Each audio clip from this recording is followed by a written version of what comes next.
For someone whose entire career has been focused on joy, why a podcast on pain?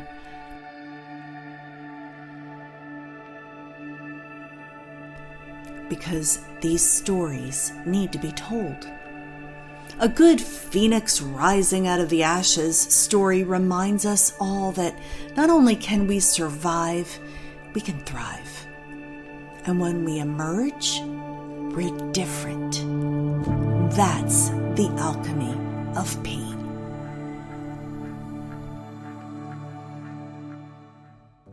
I'm Brenda Viola, and the name of this podcast is The Alchemy of Pain.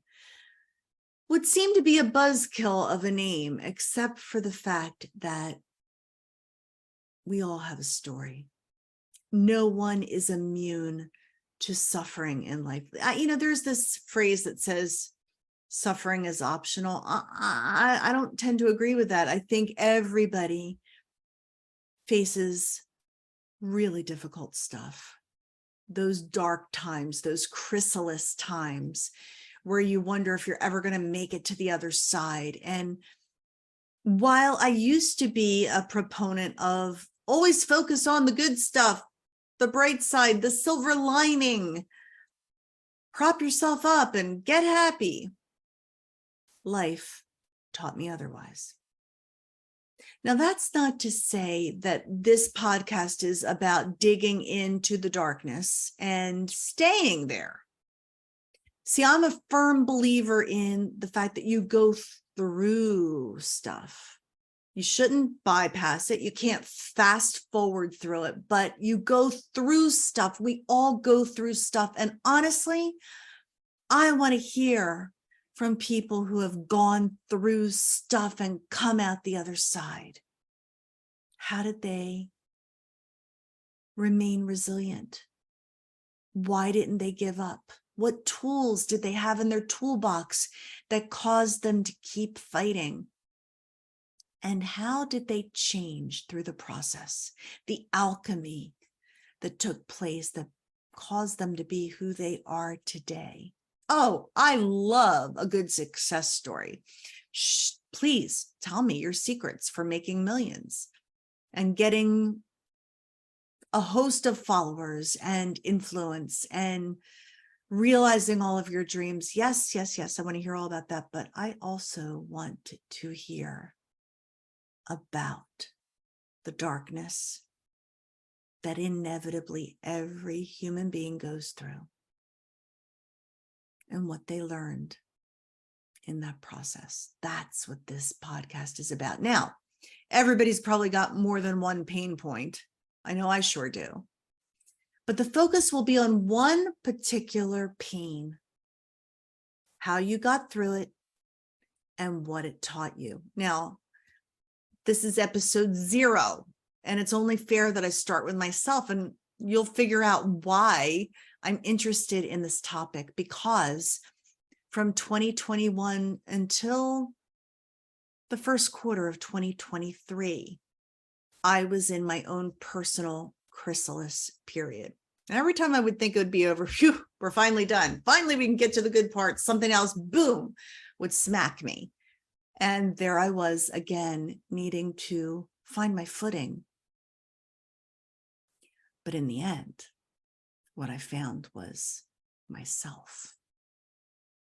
A self that I had lost along the way, along the course of life, trying to survive, trying to win friends and influence people, and putting on the performance of a lifetime until it all cracked open. And what's interesting, so one of the things I'm going to ask my guests is, was there a moment in time that you can go back to that preceded the pain? And I vividly remember my own. It was New Year's Eve, leading into 2021. And I was talking with someone and asking what their goals were. And I had 3 sheets of pages of goals. They didn't have any. And I was annoyed. And I had all of this energy of, time's running out. I need to start making things happen and achieving things. And I want more.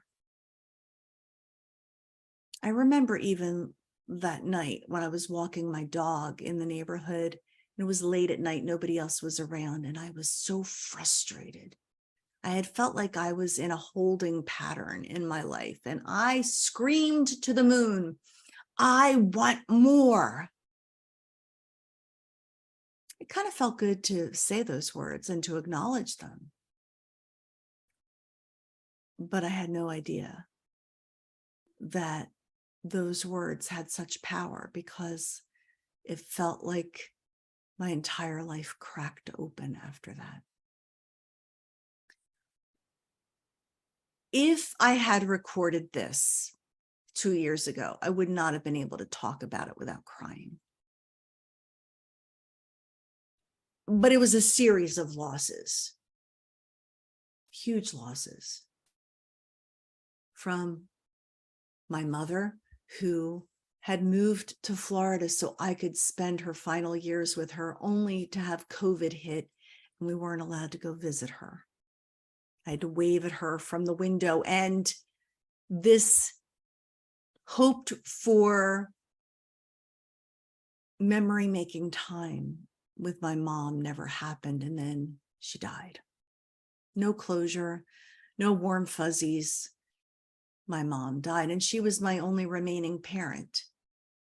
So there was that. And it gutted me. Even though my mom wasn't young, anybody who has lost a parent, you understand, that there's nothing like that kind of a loss. And I would walk the dog in the neighborhood and just sob. Everything reminded me of her. And I felt angry that we didn't get to make the memories I had hoped for when we moved her to Florida. And then, just when I was starting to get my footing again, feel like me, my wonderful partner, Mark, tragically and suddenly died. He had some, what he thought were digestive issues, and he kept changing his diet. And I kept saying, please go to the doctor. And I didn't want to be that nagging partner. In retrospect, I wish I had been, but by the time it had worsened and we finally called an ambulance, he died in the ambulance. 60 years old, 61, just a beautiful man who I had hoped to have many, many more years with. We had a home together. He was the one who made things happen. I worked, he was retired. He made sure the grass was cut and the pool was taken care of, and that if there were bugs to be disposed of, he took care of stuff. He just made it work. Plus, he loved me. And I was gutted. I mean, what do I do now? I'm left with just me. And I was so bereft.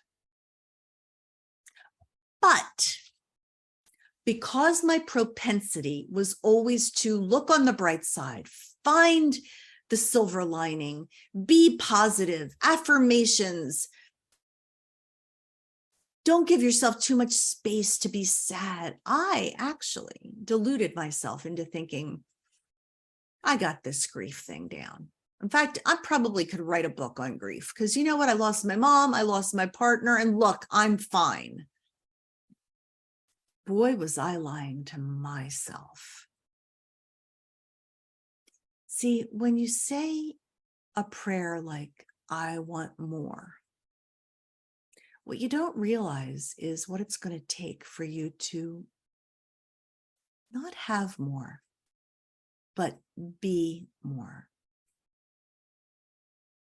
As Rumi says, it's the wound that allows the light in. I'm paraphrasing. Anyhow, So you would think that was enough.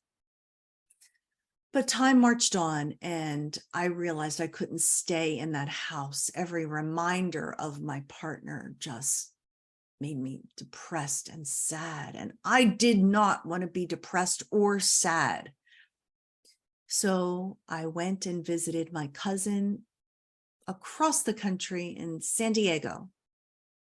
And I fell in love with a new place. And I thought, this is where I can start again. I'll start a fresh life in San Diego. I'll put my house for sale. I work remotely. I'll just continue working there from a different vantage point. Long story short, I learned that I couldn't take my job with me. Now, as a person who has never been an entrepreneur and always counted on a regular paycheck,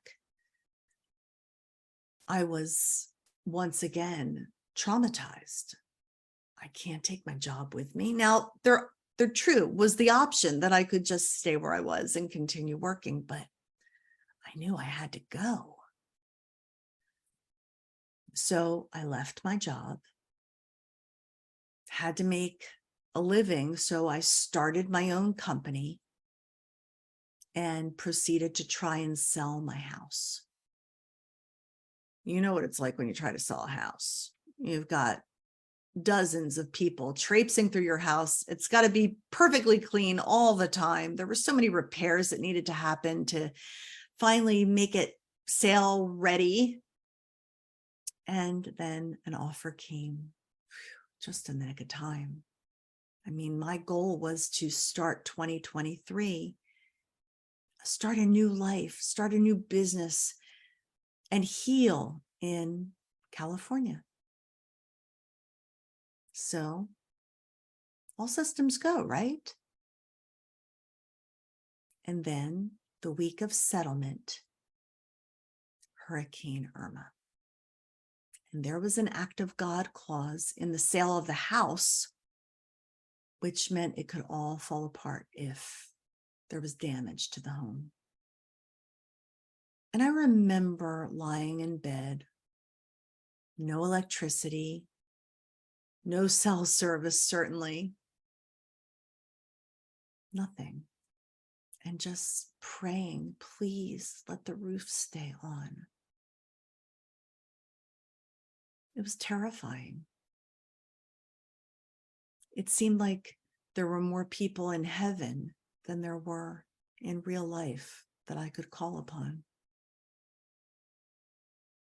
Well, the good news was very little damage was sustained, and I was able to move on to Jacksonville, where I stayed for a period of time while I looked constantly for my place to live in California. And then my beloved 17-year-old dog died.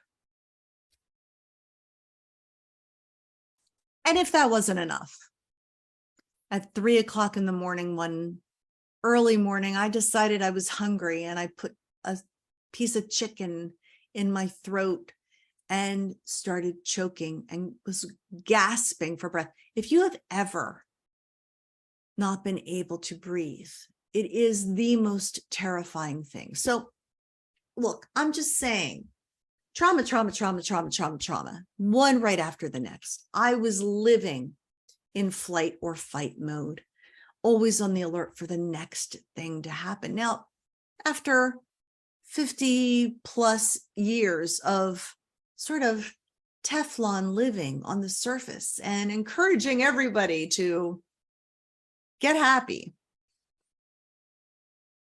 I was broken, depressed, hopeless, sad.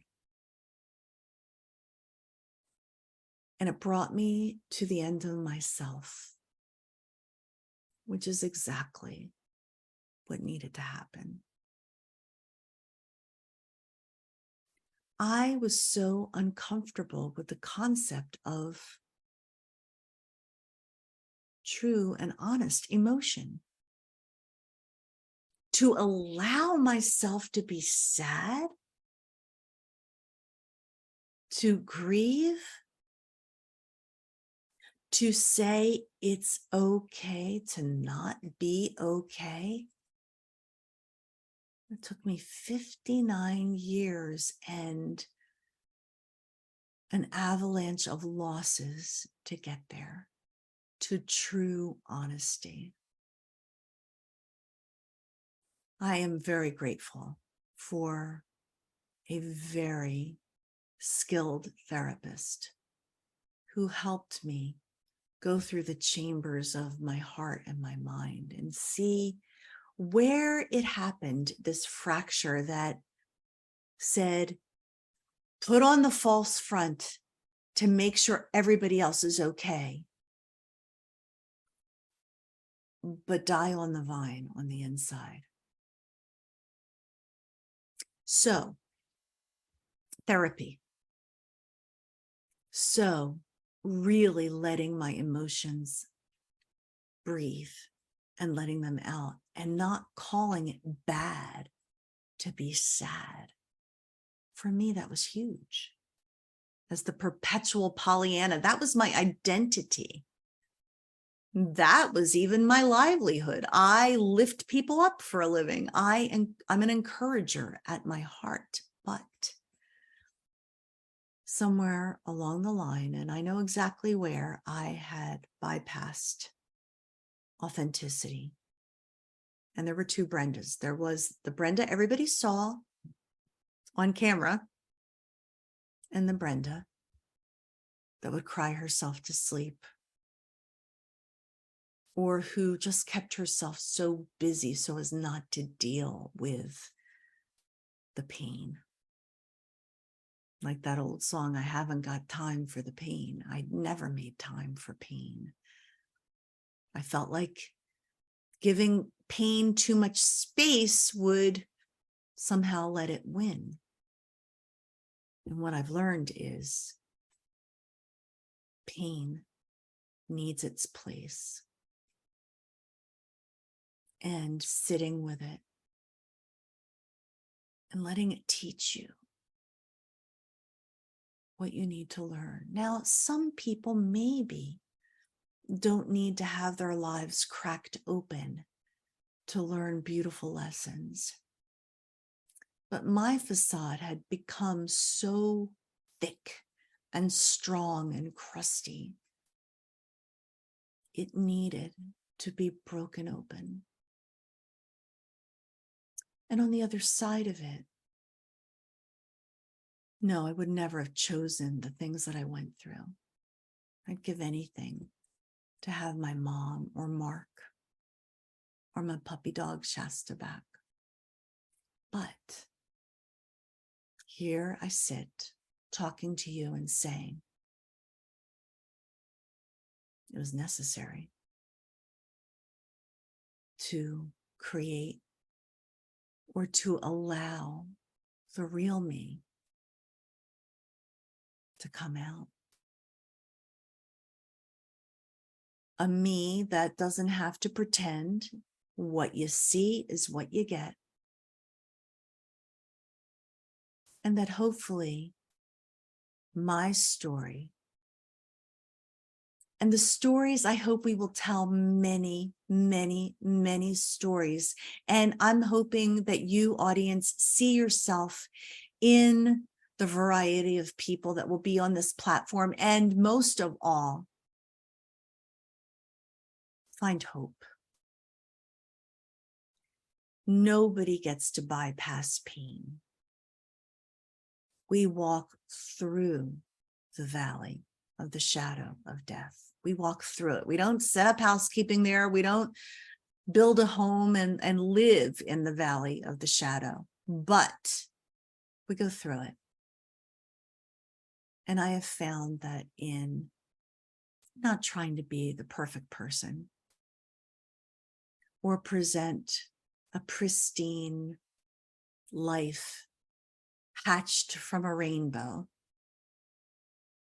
that we can relate, find encouragement in that, and through our pain, realize our purpose. I've always said my messes are my message, but oh boy, these were more than messes. These were life-altering situations in a span of time. For me, it wasn't one instance, it was a season of instances that changed me forever. In the middle of it, I would never have said thank you. There's always the opportunity to be bitter, or you can become better. And that's the choice I've made. And I'm rooting for all of you. And if you know someone who has a story, how their pain changed them forever, that's what the alchemy of pain is all about. Let's tell these stories and find the beauty from the ashes together. I look forward to telling many beautiful stories that offer hope and inspire. Thanks for tuning in to episode 0. Have a good day.